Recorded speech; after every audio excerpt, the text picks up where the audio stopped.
This is CNN Student News. Welcome to Wednesday's show. I'm Carl Azus reporting from Atlanta. Venezuela is one of three divided countries we've told you about recently. It's seeing protests against its president, rallies in support of him, and violence in the upheaval.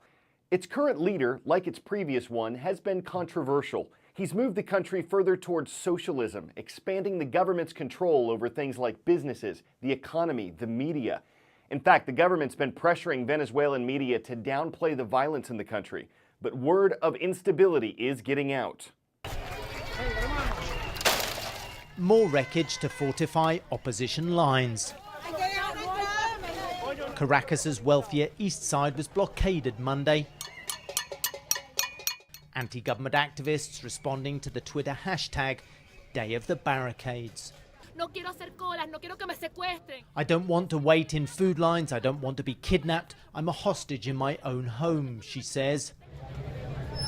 Scores of picket lines sprang up. The opposition seems to be beefing up its bid to topple Venezuela's socialist government. Outrage at soaring crime and a tanking economy triggered protests.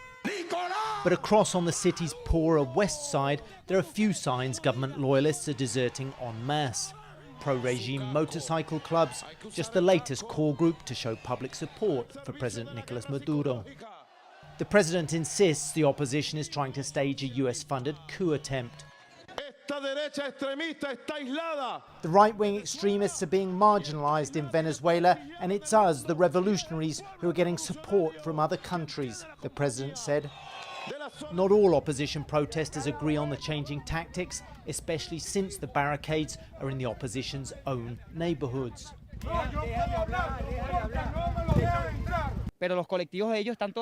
The pro-government loyalists are armed and we aren't, so we're shielding behind barricades and wait for them to arrive, he says.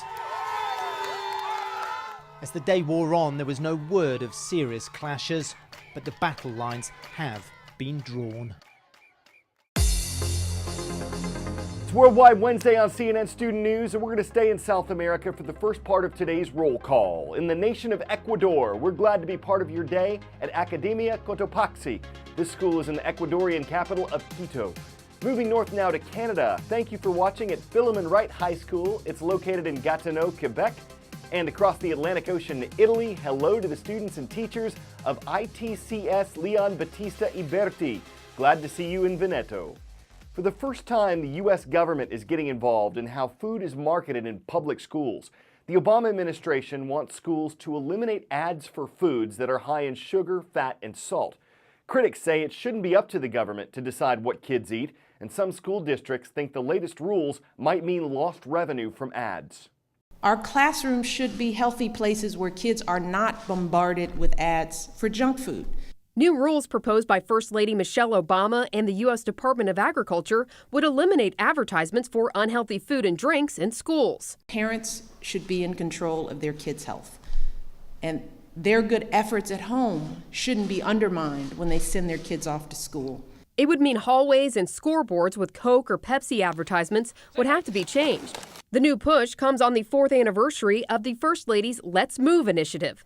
It's fighting childhood obesity by promoting healthy eating and exercise while encouraging healthy choices. Water just surpassed soda as the most commonly consumed beverage in America. Yay, go water. She says the program is showing results. Children born today will be accustomed to eating healthy food during the school day. So for them, the norm will be fruits and vegetables and not chips and candy. She says for schools, healthy students are not the only benefit. Although they're not charging anymore for their lunches, they're actually making more money because more kids are participating in the school lunch programs. The American Beverage Association, which represents brands like Coke, Pepsi, and Dr. Pepper, came out in favor of the new proposed measures. I'm Melissa Rainey reporting. Time for the shout out. Which of these adjectives relates to the sense of sight? If you think you know it, shout it out. Is it ocular, obstruent, gustatory, or haptic? You've got 3 seconds. Go. The adjective ocular has to do with eyes or eyesight. So that's your answer, and that's your shout out. A piece of ocular technology has internet giant Google getting more involved in politics. We've talked about Google Glass before. It's eyewear with a small camera and TV screen. The camera lets you take pictures of whatever you see. The screen lets you read email, see texts, and get directions and other info. Lawmakers in several states are considering banning Google Glass for drivers. They're concerned the eyewear will create another distraction and that people will pay more attention to what's on Google Glass than what's on the road. Google says laws against its product aren't necessary. It's lobbying politicians in several states to keep Google Glass legal. The company argues that Glass isn't widely available enough to justify a ban. But an Illinois state senator who wants a ban says the wearable technology will be widely available in the future. Another lawmaker in Maryland says if someone's pulled over with Google Glass, it'll be difficult for police to prove whether the device was operating. The solution, he said, ban it altogether. Our next story today is about Braille. It's a universal system of writing for and by blind people. It uses raised dots that are read when fingers are passed over them. Braille printers can run thousands of dollars, but not this one. It cost a 7th grader in California $350 for the Lego Mindstorms kit, plus a few extra dollars for some materials from the Home Depot. Shubham Banerjee hopes his invention will help people in poorer countries who may not be able to afford a commercial Braille printer. His invention isn't perfect. It's slow and it needs improvements to print out full pages of text. Banerjee's working on those. And he's putting a complete how-to on the internet so anyone could build one of their own at a relatively low cost. Yesterday we told you about incredibly high pollution in the Chinese capital and showed you some seriously foggy pictures. That show's available in our archives section at cnnstudentnews.com. Until a cold front comes this week, the air is unsafe for anyone to spend time outside, even for recess. So what's a school to do? Recess at the International School of Beijing. So where are the students? All 1,900 of them banned from going outside because the air is so bad.